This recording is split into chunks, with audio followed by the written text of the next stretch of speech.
ಕೋಗಿಲು ಆಯ್ತು ಬಳಿಕ ಈಗ ಥಣಿಸಂದ್ರದಲ್ಲೂ ಬುಲ್ಡೋಸರ್ ಸದ್ದು ಮಾಡ್ತಾ ಇದೆ. ಥಣಿಸಂದ್ರದಲ್ಲೂ ಅಕ್ರಮ ಒತ್ತುವರಿ ಮನೆಗಳ ತೆರವು ಕಾರ್ಯ ನಡೀತಾ ಇದೆ.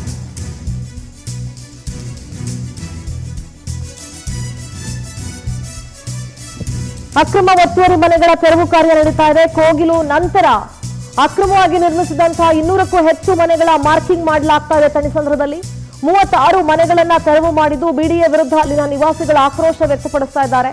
ಕೇಶವ ನಾರಾಯಣ ಕಮಿಟಿಯ ವರದಿಯನ್ನ ಆಧರಿಸಿ ತೆರವನ್ನ ಮಾಡಲಾಗ್ತಾ ಇದೆ. ಸರ್ವೆ ನಂಬರ್ 28/1 ಹಾಗೆ 28/2 ಈ ಜಾಗದಲ್ಲಿ ತೆರವು ನಡೀತಾ ಇರೋದು. ಸುಮಾರು 2 ಎಕರೆ ಜಾಗವನ್ನ ಒತ್ತುವರಿ ಮಾಡ್ಕೊಂಡಿದ್ರು. ಆದ್ರೆ ಈಗ ಬಿಡಿಎ ಅದನ್ನ ತೆರವುಗೊಳಿಸ್ತಾ ಇದೆ. ಅಕ್ರಮವಾಗಿ ಜಾಗವನ್ನ ಒತ್ತುವರಿ ಮಾಡಿಕೊಂಡು ಮನೆಗಳನ್ನ ನಿರ್ಮಾಣ ಮಾಡ್ಕೊಂಡಿದ್ರು. ಹೀಗಾಗಿ ಬೆಳ್ಳಂಬೆಳಿಗ್ಗೆ ಜೆಸಿಬಿ ಮೂಲಕ ಮನೆಗಳನ್ನ ಡೆಮಾಲಿಷನ್ ಮಾಡಲಾಗ್ತಾ ಇದೆ. ಬಿಡಿಎ ವಿರುದ್ಧ ಒತ್ತುವರಿದಾರರು ಆಕ್ರೋಶ ಹೊರಹಾಕ್ತಾ ಇದ್ದಿದ್ದು ಮಾತಿನ ಚಕಮಕಿ ನಡೆದಿದೆ. ವೆರಿ ಕಾಮನ್ ಮಾತಿನ ಚಕಮಕಿ ನಡೆಯೋದು. ಹಾಗಂತ ಸರ್ಕಾರಿ ಜಾಗವನ್ನ ಒತ್ತುವರಿ ಮಾಡ್ಕೊಂಡಿದ್ರೆ ಅದನ್ನ ಒತ್ತುವರಿ ಮಾಡ್ಕೊಂಬಿಡಿ ಅಂತ ಬಿಡಕ್ಕಾಗಲ್ಲ. ಈ ರೂಲ್ಸ್ ಎಲ್ರಿಗೂ ಅಪ್ಲೈ ಆಗ್ಬೇಕು. ಅಂದ್ರೆ ಎಷ್ಟೋ ಜನ ದೊಡ್ಡ ದೊಡ್ಡ ಸೆಲೆಬ್ರಿಟೀಸು ರಾಜಕಾರಣಿಗಳು ಎಲ್ಲರೂ ಕೂಡ ಒತ್ತುವರಿ ಅಂದ್ರೆ ಸುಮಾರು ಜನ ಒತ್ತುವರಿ ಮಾಡ್ಕೊಂಡು ಮನೆಗಳನ್ನ ಕಟ್ಕೊಂಡಿದ್ದೀರಿ. ದೊಡ್ಡ ದೊಡ್ಡ ಕಂಪನಿಗಳಿಗೆ ಅಪಾರ್ಟ್ಮೆಂಟ್ಗೆ ಜಾಗವನ್ನ ಒತ್ತುವರಿ ಮಾಡಿ ಕೊಡ್ಲಾಗಿದೆ. ಸೊ ಹೀಗಾಗಿ ಇದು ಎಲ್ಲರಿಗೂ ಅನ್ವಯ ಆಗ್ಬೇಕು.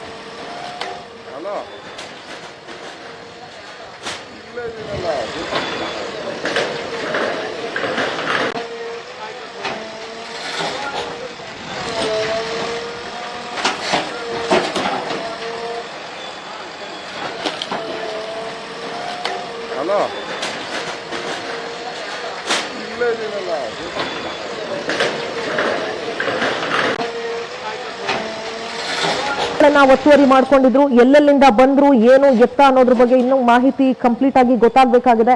ಇಷ್ಟು ವರ್ಷಗಳ ಕಾಲ ಅವರೆಲ್ಲ ಎಲ್ಲಿದ್ರು, ಇಲ್ಲಿಗೆ ಅವರನ್ನು ಯಾರು ಕರ್ಕೊಂಡು ಬಂದ್ರು, ಹೇಗೆ ಮನೆಗಳನ್ನ ಅಲ್ಲಿ ಕಟ್ಕೊಂಡ್ರು, ಇದೆಲ್ಲದ್ರ ಬಗ್ಗೆ ತನಿಖೆ ಆಗ್ಬೇಕು. ಈಗ ಆಲ್ರೆಡಿ ವಸೀಂ ಲೇಔಟ್ ಅನ್ನ ನಿರ್ಮಿಸ್ಕೊಂಡಿದ್ದಂತಹ ಜಾಗದಲ್ಲಿ ಆ ವಸೀಂ ಅಂತ ಯಾರಿದ್ದ ಕೃಷ್ಣ ಭೈರೇಗೌಡರ ಆಪ್ತ ಅಂತ ಹೇಳಲಾಗ್ತಾ ಇದೆ. ಆತನನ್ನ ಈಗ ಯಲಹಂಕ ಠಾಣೆ ಪೊಲೀಸರು ಅರೆಸ್ಟ್ ಮಾಡಿದ್ದಾರೆ. ಈಗ ಕೋಗಿಲು ನಂತರ ಥಣಿಸಂದ್ರದ ಸರದಿ, ಥಣಿಸಂದ್ರದ ದೃಶ್ಯಗಳನ್ನ ನೀವೀಗ ನೋಡ್ತಾ ಇದ್ದೀರಿ.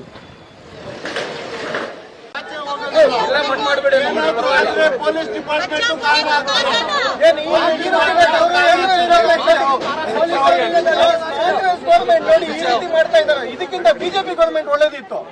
ಗೌರ್ಮೆಂಟ್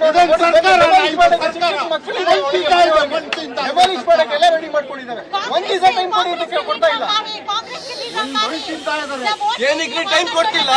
ನಾವೇನ್ ಸ್ಟೇ ಆರ್ಡರ್ ತಗೊಂಡ್ಬರ್ತೀವಿ ಅಂತ ಟೈಮ್ ಕೊಡ್ತಿಲ್ಲ. ನೀವು ಏನಕ್ಕೆ ಕೊಡ್ತಿಲ್ಲ? ಏನಕ್ಕೆ ಕೊಡ್ತಿಲ್ಲ? ನಮ್ ರೈಟ್ಸ್ ಇಲ್ಲ. ಅದು ಎಲ್ಲಿ ಬಿಡಿ ಅವರು ನೋಟಿಸ್ ಎಲ್ಲಿ ಬೆಳಗ್ಗೆ ಬಂದಿರೋದು 6:30 ಬೆಳಗ್ಗೆ ಜಾವ ಬಂದಿರೋದು.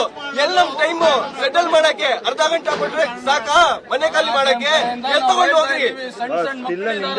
ಲೇಡೀಸ್ ಇದ್ದಾರೆ, ಅದಕ್ಕೆ ಯಾರಿಗಾದ್ರೂ ಏನಾದ್ರು ಆಗಿದ್ರೆ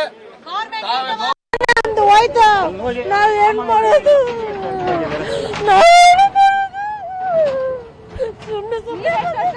ನಾವೆಲ್ಲ ಒಂದೇ 24 ವರ್ಷ ಆಯ್ತು ಬಂದು. ಇದೆಲ್ಲ ಏನು ಅವ್ರು ಹೇಳೇ ಇಲ್ಲ. ಒಂದಿನ ಕೂಡ ಅವ್ರು ಬಿಡಿಯೋದು ಗಿಡಿಯೋದು ಯಾರು ಹೇಳಿಲ್ಲ. ಬಿಡಿಯೋದನ್ನ ಹೇಳಿಲ್ಲ. ಅವರು ಸುಮ್ನೆ ಬಂದು ನಮ್ಗೂ ಗೊತ್ತಿಲ್ಲ. ಸುಮ್ನೆ ಬಂದು ಇವ್ರು ಮಾಡ್ತಾರೆ ಮೇಡಮ್. ಸುಮ್ನೆ ಇದೆ ನಮ್ಗೆ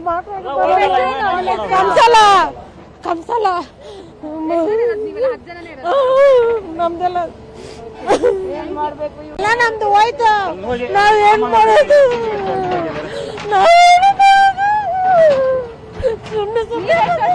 ನಾವೆಲ್ಲ ಒಂದೇ 24 ವರ್ಷ ಆಯ್ತು ಬಂದು. ಇದೆಲ್ಲ ಏನು ಅವ್ರು ಹೇಳೇ ಇಲ್ಲ. ಒಂದಿನ ಕೂಡ ಅವ್ರು ಬಿಡಿಯೋದು ಗಿಡಿಯೋದು ಯಾರು ಹೇಳಿಲ್ಲ. ಬಿಡಿಯೋದನ್ನ ಹೇಳಿಲ್ಲ. ಅವರು ಸುಮ್ನೆ ಬಂದು ನಮ್ಗೂ ಗೊತ್ತಿಲ್ಲ. ಸುಮ್ನೆ ಬಂದು ಇವ್ರು ಮಾಡ್ತಾರೆ ಮೇಡಮ್. ಸುಮ್ನೆ ಇದೆ ನಮ್ಗೆ ಕಮ್ಸಲ್ಲ ನಮ್ದೆಲ್ಲ ಇಲ್ಲ. ಏನು ನೋಟಿಸ್ ಯಾರು ಕೊಟ್ಟಿಲ್ಲ, ಹೇಳಿಲ್ಲ, ಇನ್ಫಾರ್ಮೇಶನ್ ಏನು ಮಾಡಿಲ್ಲ. ನಾನು 12 ವರ್ಷ 11 ವರ್ಷದಲ್ಲಿ ಇದೆ. ಏನು ಗೊತ್ತಾಗಿಲ್ಲ. ಇವಾಗ ಬೇಗ ಬೆಳಗ್ಗೆ ಬಂದು ನನಗೆ ಸಡನ್ಲಿಗೆ ಬಂದು ಎಷ್ಟು ರಿಕ್ವೆಸ್ಟ್ ಕೇಳಿದೆ. ಪೇಪರ್ ಇದೆ, ಡಾಕ್ಯುಮೆಂಟ್ಸ್ ಇದೆ, ಟ್ಯಾಕ್ಸ್ ಕಟ್ಟಿದೆ, ಅಪ್ ಟು ಡೇಟ್ ಎಲ್ಲ ಇದೆ, ಮದರ್ ಡಿಟ್ ಪೇಪರ್ ಇದೆ. ಇಲ್ಲಮ್ಮ ಆರ್ಡರ್ ಇಲ್ಲಮ್ಮ, ಹೊಡಿಬೇಕು ಅಂದ್ರೆ ಹೊಡಿಬೇಕು ಅಷ್ಟೇ. ಇಲ್ಲ ತಗೊಂಡ ಟೈಮ್ಲೆ ಗೊತ್ತಾಗಿಲ್ಲ. ಆಮೇಲೆ ಗೊತ್ತಾಗಿತ್ತು ನನಗೆ.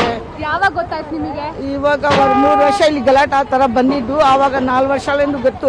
ಜಾಗ ಕೊಟ್ಟಿದ್ದು ಯಾರು ಇಲ್ಲಿ ಮನೆ? ಕಟ್ಕೊಳಕ್ಕೆ? ಅದು ಯಾರು ಹಳೆ ಮನೆ ತಗೊಳ್ಳಿದ್ದಮ್ಮ ನಾನು ಕೊಟ್ಟಿದ್ದು ಇದು ಇದೆ, ಯಾರು ನಮ್ಗೆ ನಾನು ತಗೊಂಡಿದ್ದೆಲ್ಲ ಅವ್ರಿದೆ. ಫೋನ್ ಬೆಳಗ್ಗೆನೂ ಮಾಡಿದೆ, ಅವ್ರು ಬಂದೇ ಇಲ್ಲ. ಸೊ ಬೇರೆಯವ್ರು ಮಾರಿರೋ ಮನೆನ ನೀವು ತಗೊಂಡಿರೋದು? ಹೌದು ಹೌದು. ಸುಮಾರು ಯಾವಾಗ ತಗೊಂಡಿದ್ ನೀವು? 11 ವರ್ಷ ಆಯ್ತು. 11 ವರ್ಷ ಆಯ್ತು ಆಯ್ತು. ಎಷ್ಟು ಜನ ಇದ್ದೀರಾ ಮನೆಯಲ್ಲಿ? ಇಲ್ಲ, ನಾವು ಯಜಮಾನು, ನಾನು ದೊಡ್ಡಮ್ಮ, ಅವ್ರ ಹುಡುಗ, ಹೆಂಡತಿ ಅಷ್ಟೇ. ಇಲ್ಲ ಇಲ್ಲ, ಏನು ಕೊಡಿಲ್ಲಮ್ಮ, ಹೇಳೇ ಇಲ್ಲಮ್ಮ. 4 ವರ್ಷಕ್ಕೆ ಮುಂಚೆ ಆ ಥರ ಬಂದಿದ್ದು ಏನಿಲ್ಲ. ಇವಾಗ ಆಯ್ತು, ಸೈಲೆಂಟ್ ಆಯ್ತು, ಚಿಮ್ಗೆ ಆಗ್ಬಿಟ್ಟ. ಮ್ಯಾಮ್, ನಾನೊಂದು 20 ವರ್ಷದಿಂದ ಇಲ್ಲಿದ್ದೀನಿ. ನಮಗೆ 3 ಜನ ಮಕ್ಕಳಿದ್ದಾರೆ. ಹುಡುಗಿಗೆ ಇವತ್ತು ಎಕ್ಸಾಮ್ ಇತ್ತೆ, ಹುಡುಗಿನ ಹೋಗಿಲ್ಲ, ಅಲ್ಕೊಂಬಿಟ್ಟು ಕೂತಿದ್ದಾಳೆ. ನಮ್ಮ ಮಾವದು ಜಾಗ ಇದು, ನಾನು ಇಲ್ಲೇ ಇದ್ದೀನಿ. ನನ್ನಿಂದ ಪೊಲೀಸ್ ಅವ್ರು ಬಂದು ಹುಡುಕಾಡಿದ್ದು, ಯಾಕೆ ಬರ್ತೀರಂತ ನಾವು ಹೇಳಿದ್ದೀವಿ. ಅವ್ರು ಏನು ಆನ್ಸರು ಮಾಡಿಲ್ಲ. ಆಮೇಲೆ ನಮ್ಮ ಮಾಮಾಗೆ ಇನ್ಫಾರ್ಮ್ ಮಾಡಿತಾನ ಇದು ಕೊಡ್ತಾರಲ್ಲ ಡಾಕ್ಯುಮೆಂಟ್, ನೋಟಿಸ್ ಏನು ಕೊಟ್ಟಿಲ್ಲ. ಅವರು ಸುಳ್ಳು ಹೇಳ್ತಾರೆ. ಯಾವ ಓನರ್ಗೂ ಇಲ್ಲಿ ನೋಟಿಸ್ ಹೋಗಿಲ್ಲ, ಒಬ್ಬರಿಗೂ ಹೋಗಿಲ್ಲ. ಸುಳ್ಳು ಹೇಳ್ತಾರೆ ಅವರು. ಅದೆಲ್ಲ ಪೊಲೀಸರೆಲ್ಲ ಸುಳ್ಳು ಹೇಳ್ತಾರೆ. ಹೋಗ್ತೀರಾ ಇಲ್ಲಾಂದ್ರೆ ನಾವು ಹೊಡೆದು ನಿಮ್ಗೆ ಏನೋ ಆದ್ರೂ ಪರವಾಗಿಲ್ಲ, ನಮ್ಗೇನಾದ್ರೂ ಪರವಾಗಿಲ್ಲ, ನಾವು ಹೊಡೆದು ಸಾಯಿಸ್ಬಿಟ್ಟು ಹೋಗ್ತೀವಿ ಅಂತಾರೆ JCP ಅವರು. ನಾವ್ ಏನ್ ಮಾಡೋದು? ಸುಮಾರು ಒಂದು 60-70 ಮನೆ ಇದೆ, ಯಾವ ಮನೆಗೆ ಕೊಟ್ಟಿಲ್ಲ ನೋಟಿಸ್. ಸುಮ್ನೆ ಹೇಳ್ತಾರೆ ಅವರು. ಗೊತ್ತಿರ್ಲಿಲ್ವಾ ಇಲ್ಲಿ ಬಂದಾಗ ಇದು ಗೌರ್ಮೆಂಟ್ ಜಾಗ, BDA ಸೇರಿದ ಜಾಗ ಅಂತ? ಅದೆಲ್ಲ ಗೊತ್ತೈತೆ. ಅವ್ರು ಸ್ಟೇಟ್ ತಗೊಂತಾರ ಮನೆಗೆ. ಇವಾಗ ಏನು? ನಮ್ಮ ಪ್ರತಿನಿಧಿ ಸುಷ್ಮಿತಾ ಪ್ರತ್ಯಕ್ಷ ವರದಿ ಕೊಟ್ಟಿದ್ದಾರೆ, ಬನ್ನಿ ನೋಡೋಣ. ಕೋಗಿಲ್ ಲೇಔಟ್ ಆದ ಬಳಿಕ JCBಯ ಗರ್ಜನೆ ತಣಿಸಂದ್ರದಲ್ಲಿ ಜೋರಾಗಿ ಕೇಳಿಸ್ತಾ ಇರುವಂತದ್ದು. ಸದ್ಯ ತಣಿಸಂದ್ರದಲ್ಲಿ ಮನೆಗಳ ಡೆಮಾಲಿಷನ್ ಆಗ್ತಾ ಇದೆ. ಅಕ್ರಮವಾಗಿ ಯಾರೆಲ್ಲ ಮನೆಗಳನ್ನ ಕಟ್ಕೊಂಡಿದ್ರು ಆ ಮನೆಗಳ ಡೆಮಾಲಿಷನ್ಗೆ ಇದೀಗ BDA ಮುಂದಾಗಿರುವಂತದ್ದು. ಬೆಳಗ್ಗೆ 6 ಗಂಟೆಯಿಂದಲೂ ಕೂಡ ಸತತವಾಗಿ ಈ ಒಂದು ಡೆಮಾಲಿಷನ್ ಆಗ್ತಾ ಇರುವಂತದ್ದು. ತಣಿಸಂದ್ರದಲ್ಲಿರುವಂತಹ ಈ ಜಾಗದಲ್ಲಿ ಸರಿಸುಮಾರು 70ಕ್ಕೂ ಅಧಿಕ ಜನರು ಅಕ್ರಮವಾಗಿ ಮನೆಯನ್ನ ಕಟ್ಕೊಂಡಿದ್ರು. ಬಹುತೇಕರೆಲ್ಲರೂ ಕೂಡ ಮುಸ್ಲಿಮ್ಸ್ ಹಾಗೆ ತಮಿಳಿನವರು. ಸೊ ನೀವು ಇಲ್ಲಿ ಗಮನಿಸ್ತಾ ಇರ್ಬೋದು, ಬೆಳಗ್ಗೆಯಿಂದಲೂ ನಡೀತಿರುವಂತಹ ಈ ಒಂದು ಡೆಮಾಲಿಷನ್ ಅನ್ನ, ಅಂದ್ರೆ ಸರಿಸುಮಾರು ಈ ಒಂದು ಜಾಗದಲ್ಲಿ 20-25 ವರ್ಷದಿಂದ ನಾವು ವಾಸವಾಗಿದ್ದೀವಿ. ನಮ್ಮ ಹತ್ರ ಮನೆಯ ದಾಖಲೆಗಳು ಇದೆ, ಆದ್ರೂ ಕೂಡ ನಮ್ಗೆ ಯಾವುದೇ ರೀತಿ ನೋಟಿಸ್ ಅನ್ನ ನೀಡದೆ ಏಕಾಏಕಿ ಇಲ್ಲಿ ಬಂದು ಮನೆಯನ್ನ ಡೆಮಾಲಿಷನ್ ಮಾಡ್ತಾ ಇದ್ದಾರೆ ಅಂತ ಹೇಳಿ ಇಲ್ಲಿರುವಂತಹ ಜನರು ಆರೋಪವನ್ನ ಮಾಡ್ತಾ ಇದ್ದಾರೆ. ಮತ್ತೊಂದು ಭಾಗದಲ್ಲಿ ಕೆಲವೊಂದಿಷ್ಟು ಜನರು ಹೇಳೋ ಪ್ರಕಾರ ನಮ್ಗೆ ಕಳೆದ 4 ವರ್ಷದ ಹಿಂದೆ ಗೊತ್ತಾಯ್ತು ಇದು BDA ಜಾಗ, ಅದಕ್ಕಿಂತ ಮುಂಚೆ ನಮಗೆ ಗೊತ್ತಿರಲಿಲ್ಲ. ಹೀಗಾಗಿ ಈ ಒಂದು ಜಾಗದಲ್ಲಿ ಯಾವುದೇ ರೀತಿ ಡೆಮಾಲಿಷನ್ಸ್ ಗಳು ಆಗಬಾರ್ದು ಅಂತ ಹೇಳಿ ನಾವು ಕೋರ್ಟ್ ಇಂದಲೂ ಕೂಡ ಸ್ಟೇಯನ್ನ ತಂದಿದ್ದೀವಿ. ಆದ್ರೂ ಕೂಡ ಇವತ್ತು ಏಕಾಏಕಿ ಬಂದು ಮನೆಯನ್ನ ಒಡಿತಾ ಇದ್ದಾರೆ. ನಮ್ಮ ಗೋಳನ್ನ ಯಾರು ಕೇಳ್ತಾ ಇಲ್ಲ ಅಂತ ಹೇಳಿ ಇಲ್ಲಿ ನಿವಾಸಿಗಳು ಆರೋಪವನ್ನ ಮಾಡ್ತಾ ಇರುವಂತದ್ದು. ಒಟ್ಟಿನಲ್ಲಿ ಬೆಂಗಳೂರಿನಲ್ಲಿ JCBಯ ಗರ್ಜನೆ ಜೋರಾಗ್ತಾ ಇರುವಂತದ್ದು. ಪ್ರತಿನಿತ್ಯವೂ ಕೂಡ ಒಂದಲ್ಲ ಒಂದು ಜಾಗದಲ್ಲಿ ಯಾರೆಲ್ಲ ಅಕ್ರಮ ನಿವಾಸಿಗಳು ಬಂದು ನೆಲೆಸಿದ್ದಾರೆ ಅವರ ಮನೆಗಳನ್ನ ಡೆಮಾಲಿಷನ್ ಮಾಡುವಂತಹ ಕಾರ್ಯಕ್ಕೆ BDA ಹಾಗೆ GBA ಮುಂದಾಗಿರುವಂತದ್ದು. ಸೊ ಸತತವಾಗಿ ಇಲ್ಲಿ ಸರಿಸುಮಾರು 70ಕ್ಕೂ ಅಧಿಕ ಮನೆಗಳ ಡೆಮಾಲಿಷನ್ ಈಗಾಗಲೇ ಆಗಿರುವಂತದ್ದು. ಸಂಜೆ ವೇಳೆಯಲ್ಲಿ ಸುಮಾರು ಇಲ್ಲಿರುವಂತಹ ಎಲ್ಲ ಮನೆಗಳ ಡೆಮಾಲಿಷನ್ ಆಗುವಂತಹ ನಿರೀಕ್ಷೆ ಇದೆ. ಮತ್ತೊಂದು ಭಾಗದಲ್ಲಿ ಪೊಲೀಸರು ಹಾಗೆ ಇಲ್ಲಿರುವಂತಹ ನಿವಾಸಿಗಳ ಮಧ್ಯೆಯೂ ಕೂಡ ಕೆಲವೊಂದಿಷ್ಟು ವಾಗ್ವಾದಗಳು ಕೂಡ ಆಯ್ತು. ಯಾವುದೇ ರೀತಿ ನಮಗೆ ನೋಟಿಸ್ ಅನ್ನ ನೀಡದೆ ನೀವು ಬಂದು ಇಲ್ಲಿ ಮನೆಯನ್ನ ಡೆಮಾಲಿಷನ್ ಮಾಡ್ತಾ ಇದ್ದೀರಾ, ನೀವು ಕೂಡ ಪೊಲೀಸರು ಕೂಡ BDAಗೆ ಸಪೋರ್ಟ್ ಮಾಡ್ತಾ ಇದ್ದೀರಾ ಅಂತ ಹೇಳಿ. ಒಟ್ಟಿನಲ್ಲಿ ಕೋಗಿಲ್ ಲೇಔಟ್ ನಂತರ ಈಗ ತಣಿಸಂದ್ರದಲ್ಲಿ ಹೈಡ್ರಾಮಾ ಆಗ್ತಾ ಇದ್ದು, ಇಲ್ಲಿರುವಂತಹ ನಿವಾಸಿಗಳ ಬಗ್ಗೆ ಸರ್ಕಾರ ಯಾವ ರೀತಿಯ ನಿರ್ಧಾರವನ್ನ ಮುಂದಿನ ದಿನಗಳಲ್ಲಿ ತೆಗೆದುಕೊಳ್ಳುತ್ತೆ, ಹಾಗೆ ಇಲ್ಲಿರುವಂತಹ ನಿವಾಸಿಗಳು ಮುಂದಿನ ದಿನಗಳಲ್ಲಿ ಏನ್ ಮಾಡ್ತಾರೆ ಅನ್ನೋದನ್ನ ಕಾದ್ ನೋಡ್ಬೇಕಾಗಿದೆ. ಕ್ಯಾಮರಾ ಪರ್ಸನ್ ಪ್ರಶಾಂತ್ ಜೊತೆ ಸುಷ್ಮಿತಾ ಪೂಜಾರಿ, ಪವರ್ ಟಿವಿ, ಬೆಂಗಳೂರು. ನಮ್ಮ ಪ್ರತಿನಿಧಿ ಸುಷ್ಮಿತಾ ಈಗ ನೇರ ಸಂಪರ್ಕದಲ್ಲಿ ಜಾಯ್ನ್ ಆಗ್ತಿದ್ದಾರೆ. ಸುಷ್ಮಿತಾ, ಕೋಗಿಲು ಲೇಔಟ್ ಆಯ್ತು, ಈಗ ತಣಿಸಂದ್ರದ ಸರದಿ, ಅಂದ್ರೆ ಗೊತ್ತಾಗ್ತಾ ಇದೆ ಬೆಂಗಳೂರಿನ ಎಷ್ಟು ಭಾಗಗಳಲ್ಲಿ ಈ ತರ ಅಕ್ರಮವಾಗಿ ಮನೆಗಳನ್ನ ಕಟ್ಕೊಂಡಿದ್ದಾರೆ. ಬೆಂಗಳೂರಿನಲ್ಲಿ ಲ್ಯಾಂಡ್ ಮಾಫಿಯಾ ಎಷ್ಟು ಮಟ್ಟಕ್ಕೆ ಹೋಗಿದೆ ಅನ್ನೋದು ಗೊತ್ತಾಗುತ್ತೆ. ಯಾಕೆಂದ್ರೆ ಅಲ್ಲಿ ಒಂದಷ್ಟು ಜನ ಲೇಡೀಸ್ ಹೇಳ್ತಾ ಇದ್ರು, ನಾವು ಈ ಮನೆಯನ್ನ ಬೇರೆಯವರಿಂದ ತಗೊಂಡಿರೋದು, ಈ ಜಾಗವನ್ನ ಬೇರೆಯವರಿಂದ ತಗೊಂಡ್ವಿ ಅಂತ. ಸರ್ಕಾರಿ ಜಾಗವನ್ನೇ, ಅಂದ್ರೆ BDAಗೆ ಸೇರಿದಂತ ಜಾಗವನ್ನೇ ಅವ್ರಿಗೆ ಮಾರಾಟ ಮಾಡಿ ಮೋಸ ಮಾಡಿರುವಂತದ್ದು ಕೂಡ ಇಲ್ಲಿ ಗೊತ್ತಾಗ್ತಾ ಇದೆ. ಹೀಗಾಗಿ ಇದ್ರ ಹಿಂದೆ ಒಂದು ದೊಡ್ಡ ಜಾಲನೆ ಇದೆ ಅಂತ ಅನ್ನಿಸ್ತಾ ಇದೆ. ಸುಷ್ಮಿತಾ, ಇದ್ರ ಬಗ್ಗೆ ಕೂಡ ಸರ್ಕಾರ ತನಿಖೆ ಮಾಡಬೇಕಾಗತ್ತೆ. ಮತ್ತು ಈಗ ಅಲ್ಲಿರುವಂತವರ ಪರಿಸ್ಥಿತಿ ಹೇಗಿದೆ ಮತ್ತು ಏನೇನು ಆಗ್ತಾ ಇದೆ ಅಲ್ಲಿ ತೋರಿಸ್ತಾ ಹೋಗ್ಬೋದಾ ಸುಷ್ಮಿತಾ? ಎಸ್ ಇಂದಿರಾ, ಕೋಗಿಲ್ ಲೇಔಟ್ ಆದ ನಂತರ ಇವಾಗ JCB ಗರ್ಜನೆ ಆಗ್ತಾ ಇರುವಂತದ್ದು ತಣಿಸಂದ್ರದಲ್ಲಿ. ನೀವು ನೋಡ್ತಾ ಇರ್ಬೋದು, ಗಮನಿಸ್ತಾ ಇರ್ಬೋದು, ಸಂಪೂರ್ಣವಾಗಿ ತಣಿಸಂದ್ರದಲ್ಲಿ ಏನು ಅಕ್ರಮವಾಗಿ ಇಲ್ಲಿ ಮನೆಗಳನ್ನ ಕಟ್ಕೊಳ್ಳಲಾಗಿತ್ತು ಆ ಒಂದು ಜಾಗವನ್ನೆಲ್ಲವನ್ನು ಕೂಡ ಇವಾಗ ಡೆಮಾಲಿಷನ್ ಮಾಡ್ತಾ ಇರುವಂತದ್ದು. ಅಂದ್ರೆ ಹೈಕೋರ್ಟ್ ಆದೇಶದ ಮೇರೆಗೆ ಇವಾಗ ತೆರವು ಕಾರ್ಯಾಚರಣೆಯನ್ನ ಮಾಡ್ತಾ ಇರುವಂತದ್ದು. ಕಳೆದ ಕೆಲ ವರ್ಷಗಳ ಹಿಂದೆ ಈ ಒಂದು ಜಾಗದಲ್ಲಿ ಅನೇಕರು ಅಕ್ರಮವಾಗಿ ಬಂದು ನೆಲೆಸಿದ್ರು. ಅದರಲ್ಲಿ ನಾವು ಗಮನಿಸಬೇಕಾಗಿರೋದು ಏನು ಅಂತ ಹೇಳಿದ್ರೆ ಬಹುತೇಕರೆಲ್ಲರೂ ಕೂಡ ಬಾಡಿಗೆಗೆ ಇರೋರು, ಹಾಗೆ ಬೇರೆಯವರು ಮಾರಿದಂತಹ ಕಟ್ಟಡದಲ್ಲಿ ಬಂದು ನೆಲೆಸಿದ್ದವರು. ಅಂದ್ರೆ ಬಹುತೇಕವಾಗಿ ಇಲ್ಲಿರುವಂತವರು ಮುಸ್ಲಿಂ ಹಾಗೆ ತಮಿಳು ಸಮುದಾಯಕ್ಕೆ ಸೇರಿದವರೇ ಹೆಚ್ಚಿನ ಜನರು ಇರುವಂತದ್ದು. ಇವತ್ತು ಸದ್ಯ 22 ಮನೆಗಳ ತೆರವು ಕಾರ್ಯಾಚರಣೆ ಸರ್ವೆ ನಂಬರ್ 28/1 ಹಾಗೆ ಸರ್ವೆ ನಂಬರ್ 28/2ರಲ್ಲಿ ಸುಮಾರು 2 ಎಕರೆ ಜಾಗದಲ್ಲಿ ಈ ಒತ್ತುವರಿ ಏನಾಗಿತ್ತು ಆ ಒಂದು ಒತ್ತುವರಿ ಜಾಗದ ತೆರವು ಕಾರ್ಯಾಚರಣೆ ನಡೀತಾ ಇರುವಂತದ್ದು. ಹಾಗೆ ನೀವು ಗಮನಿಸ್ತಾ ಇರಬಹುದು, ಸಾಕಷ್ಟು ಜನ ಸ್ಥಳೀಯರಿದ್ದಾರೆ, ಅವ್ರ ಹತ್ರ ಮನೆಯ ಡಾಕ್ಯುಮೆಂಟ್ಸ್ ಗಳು ಕೂಡ ಇರುವಂತದ್ದು. 2011ರಲ್ಲೇ ಇವರು ಮನೆಯನ್ನ ಬೇರೆಯವರಿಂದ ಇಲ್ಲಿ ಪಡೆದುಕೊಂಡಿರುವಂತದ್ದು. ಸಂಪೂರ್ಣವಾಗಿ ಮನೆಯ ಎಲ್ಲ ಡಾಕ್ಯುಮೆಂಟ್ಸ್ ಗಳು ಕೂಡ ಇದೆ, ಜೊತೆಗೆ ಏಕಾತ ಡಾಕ್ಯುಮೆಂಟ್ಸ್ ಕೂಡ ಇದೆ. ಹಾಗೆ ಇಲ್ಲಿರೋ ಎಲ್ಲರಿಗೂ ಕೂಡ ನೀರಿನ ಸಪ್ಲೈ ಆಗಿರ್ಬೋದು, ಹಾಗೆ ಕರೆಂಟ್ ಸಪ್ಲೈ ಎಲ್ಲವೂ ಕೂಡ ಇದೆ. ಇದ್ರಲ್ಲಿ ನಾವು ಗಮನಿಸಬೇಕಾಗಿರೋದು ಏನು ಅಂತ ಹೇಳಿದ್ರೆ, ಸರ್ಕಾರಿ ಜಾಗ ಆದಂತಹ ಸಂದರ್ಭದಲ್ಲಿ ಇವರೆಲ್ಲರೂ ಕೂಡ ಅಕ್ರಮವಾಗಿ ಬಂದು ನೆಲೆಸಿದ್ದಾರೆ ಅಂತ ಅಂದ್ಮೇಲೆ ಇವರಿಗೆ ನೀರು ಹಾಗೆ ಕರೆಂಟ್ ಕನೆಕ್ಷನ್ ಹೇಗೆ ಸಿಕ್ತು ಅನ್ನೋದು ಕೂಡ ಇಲ್ಲಿ ಒಂದು ದೊಡ್ಡ ಪ್ರಶ್ನೆ ಆಗ್ತಾ ಇರುವಂತದ್ದು. ಸದ್ಯ ಇಲ್ಲಿರುವಂತಹ 22 ಕುಟುಂಬಗಳು, ಅಂದ್ರೆ ಕೆಲವೊಂದಿಷ್ಟು ಕಾರ್ ಶೆಡ್ ಆಗಿರಬಹುದು ಅಥವಾ ಬೇರೆ ಬೇರೆ ಶೆಡ್ ಗಳನ್ನ ಮಾಡಿಕೊಂಡು ಕೆಲವೊಂದಿಷ್ಟು ವ್ಯಾಪಾರ ವಹಿವಾಟು ಕೂಡ ಇಲ್ಲಿ ಆಗ್ತಾ ಇತ್ತು. ಅವೆಲ್ಲದರ ತೆರವು ಕಾರ್ಯಾಚರಣೆ ಇಲ್ಲಿ ಆಗ್ತಾ ಇರುವಂತದ್ದು. ಇಲ್ಲಿರುವಂತಹ ನಿವಾಸಿಗಳನ್ನ ನಾನು ಮಾತಾಡ್ಸ್ತಾ ಹೋಗ್ತೀನಿ, ಅವ್ರು ಏನ್ ಹೇಳ್ತಾರೆ ಅಂತ ಹೇಳಿ. ಸರ್, ನೀವ್ ಎಷ್ಟು ವರ್ಷದಿಂದ ಇಲ್ಲಿ ವಾಸವಾಗಿದ್ರಿ? ಮೇಡಮ್, ನಾವು ತಗೊಂಡು 3 ತಿಂಗಳು ಆಯ್ತು ಮನೆ. ಅದು 3 ತಿಂಗಳು ಆಗಿರೋದು. ಇವಾಗ ನೋಡ್ರೆ BDA ಪ್ರಾಪರ್ಟಿ ಅಂತೆ, ಲೀಗಲ್ ಎಲ್ಲ ಚೆಕ್ ಮಾಡಿಸಿದೀವಿ. ಅದರಲ್ಲಿ BDA ಬಂದಿರೋದು ಆ ಕಡೆದು, ಈ ಕಡೆ BDA ಎಲ್ಲ ಅಂದ್ಬಿಟ್ಟು 3 ಲಾಯರ್ಗೆ ತೋರಿಸಿದೀವಿ. ರಿಜಿಸ್ಟರ್ ಆಗಿದೆ. ಗೌರ್ಮೆಂಟ್ ಫೀಸ್ ಹೆಂಗ್ ತಗೊಂಡ್ಬಿಡ್ತಾರೆ ಮೇಡಮ್? ಅಂದ್ರೆ ನೀವು 3 ತಿಂಗಳಿಂದ ಬೇರೆಯವರಿಂದ ತಗೊಂಡಿರೋದು ಮನೆ? ಬೇರೆಯವರಿಂದ ತಗೊಂಡಿರೋದು. ಎಲ್ಲ ಸಾಲ ಎಲ್ಲ ಮಾಡಿ ಮಗುದು ಮದ್ವೆ ಇತ್ತು, ಮಗಳದು, ಅದೆಲ್ಲ ಪೆಂಡಿಂಗ್ ಮಾಡ್ಬಿಟ್ಟು ಸ್ವಲ್ಪ ಈ ವರ್ಷ ಎಂಡಿಂಗ್ ಅಲ್ಲಿ ಇರೋದು ಅಷ್ಟವರೆಗೂ ಅಂದ್ಬಿಟ್ಟು ತಗೊಂಡಿರೋದು ನಾವು. ಈ ಖಾತಾ ಐತೆ, ಗೌರ್ಮೆಂಟ್ ಫೀಸ್ ರಿಜಿಸ್ಟರ್ ಆಫ್ ಎಲ್ಲ ಹೆಂಗಾಗ್ಬಿಡತ್ತೆ, ಅದು ಹೆಂಗ್ ಮಾಡ್ಕೊಂತಾರೆ, ಕರೆಂಟ್ ಬಿಲ್ ಐತೆ, ಎಲ್ಲ ಐತೆ ಇಲ್ಲಿ. ಅದು BDA ಪ್ರಾಪರ್ಟಿ ಅಂದ್ಬಿಟ್ಟು ಗೌರ್ಮೆಂಟ್ ಆಫೀಸಲ್ಲಿ ಹೇಳ್ಬೇಕು, ರಿಜಿಸ್ಟರ್ ಆಫೀಸಲ್ಲಿ ಹೆಂಗ್ ಮಾಡ್ಬಿಡ್ತಾರೆ. ನೀವು ಯಾರಿಂದ ತಗೊಂಡಿದ್ದು ಸರ್? ಮೇಡಮ್, ಫಾತಿಮಾ ಅಂದ್ಬಿಟ್ಟು ಇದ್ರು, HBR ಲೇಔಟ್ ಅಲ್ಲಿ ಅವ್ರ ಮನೆ ಇರೋದು, ಅವ್ರ ಹತ್ರ ಇಸ್ಕೊಂಡಿರೋದು. ನಿಮಗೆ ಗೊತ್ತಿರಲಿಲ್ಲ ಇದು ಸರ್ಕಾರಕ್ಕೆ ಸೇರಿದ ಜಾಗ ಅಂತ? ಮೇಡಮ್, ಸರ್ಕಾರ ಅದು ಲೀಗಲ್ ಅಲ್ಲಿನೂ ತೋರ್ಸಾ ಇಲ್ಲ ಪ್ರಾಪರ್ಟಿ. ಇದು ಲೀಗಲ್ ಅಲ್ಲಿನೂ BDA ಪ್ರಾಪರ್ಟಿ ಆ ಕಡೆ ಇರೋದು, ಇದು ಬರಲ್ಲ BDAಗೆ ಅಂತ ಇರೋದು. 3 ಲಾಯರ್ಗೆ ಲೀಗಲ್ ಮಾಡಿಸಿದ್ವಿ ನಾವು. ಸರ್, ನೀವೇನ್ ಹೇಳ್ತೀರಾ ಸರ್? ಇವತ್ತು ನಿಮ್ಗೆ ಏನಾದ್ರು ನೋಟಿಸ್ ಕೊಟ್ಟಿದ್ರಾ? ಏನು ಬಂದು ಬೆಳಿಗ್ಗೆ 7 ಗಂಟೆಯಿಂದ ಶುರು ಮಾಡಿಸಿರೋದು, ನೋಟಿಸ್ ಯಾರು ಕೊಟ್ಟಿಲ್ಲ. ನಾವು ಪೇಪರ್ ದಾಖಲೆ ಲೆಕ್ಕದಿಂದ ನೋಡಕ್ ಹೋಗಿದ್ರೆ ಎಲ್ಲ ಈ ಖಾತೆಯಿಂದ ಇತ್ತು, ಲೀಗಲ್ ಕಡೆಯಿಂದ ಲ್ಯಾಂಡ್ ಓನರ್ ಕಡೆಯಿಂದ ಎಲ್ಲ ಮಾಡಿಸಿರೋ ಜಾಗಗಳಿದು. ಬಟ್ ಏನಂದ್ರೆ ಈ ಜಾಗ ಬಂದು DK ಶಿವಕುಮಾರ್ ಜಾಗ ಇದು. ಈ DK ಶಿವಕುಮಾರ್ ಜಾಗ ಆವತ್ತಿನಿಂದಗಳು ಇದು ತಕರಾರು ನಡೀತಾನೆ ಇರೋದು. DK ಶಿವಕುಮಾರ್ ಜಾಗ ಅನ್ನೋದಕ್ಕಿಂತ BDA ಜಾಗ ಅಂತ BDA ಅಂತ ಅವ್ರು ಮಾಡ್ಕೊಂಡಿರೋದು. BDA ಈ ಜಾಗ BDA ಆಗಿರೋದು 11,000-13,000 ರೂಪಾಯಿ ಜಾಗ ಓಡ್ತಾ ಇದಂತ. ಇವಾಗ ಈ ಜಾಗಕ್ಕೆ ಬಂದು ಅಕ್ವೇಷನ್ ಮಾಡ್ತಾ ಇರೋದು BDA ಅವರು.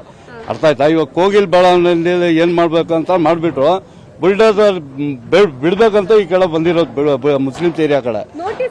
ನೋಟಿಸ್ ಬಂದೇ ಇಲ್ಲ ನಮ್ಗೆ, ನೋಟಿಸ್ ಬಂದೇ ಇಲ್ಲ. 11 ವರ್ಷದಿಂದ ಅಧಿಕಾರಿಗಳು ಹೇಳ್ತಾರೆ ನಾವು 3 ದಿನದ ಹಿಂದೆನೆ ನೋಟಿಸ್ ಕೊಟ್ಟು ಹೋಗಿದ್ವಿ ಅಂತ. ಇಲ್ಲ, ಏನ್ ನೋಟಿಸ್ ಬಂದಿಲ್ಲ. ಬಂದಿದ್ರು ನಮ್ಮ ಹತ್ರ ಇರ್ತಲ್ಲ ಮೇಡಮ್, ನಮ್ಮ ಹತ್ರ ಇಲ್ಲ ದಾಖಲೆ.